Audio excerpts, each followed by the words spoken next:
Francis മാർപ്പാപ്പയുടെ കല്ലറയിലെ പേരിന്റെ അക്ഷരങ്ങളുടെ ക്രമീകരണങ്ങളെക്കുറിച്ചാണ് ഇപ്പോൾ സമൂഹമാധ്യമങ്ങളിൽ ചർച്ചയാവുന്നത്. ഇറ്റാലിയൻ ഭാഷയിൽ എഴുതിയ ഫ്രാൻസിസ്കൂസ് എന്ന അക്ഷരങ്ങളുടെ ക്രമീകരണങ്ങളെക്കുറിച്ചാണ് ഇപ്പോൾ ചർച്ച നടക്കുന്നത്.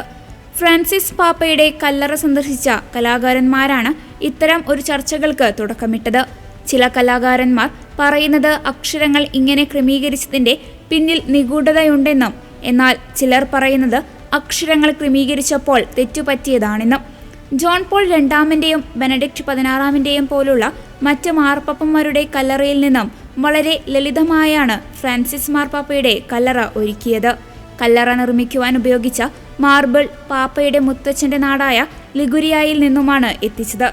സാന്താ മരിയ മജോറെ ബസിലിക്കയിൽ മാതാവിന്റെ അത്ഭുത ഐക്കൺ ചിത്രം, സാലുസ് പോപ്പുലി റൊമാനി സ്ഥിതി ചെയ്യുന്ന വിശുദ്ധ പൗലോസിന്റെ ചാപ്പലിനും സ്ഫോർസ ചാപ്പലിനും നടുവിലുള്ള ഇടുങ്ങിയ ഒരു സ്ഥലത്താണ് ഫ്രാൻസിസ് പാപ്പയുടെ അടക്കം ചെയ്യുന്ന കല്ലറ സ്ഥിതി ചെയ്യുന്നത്.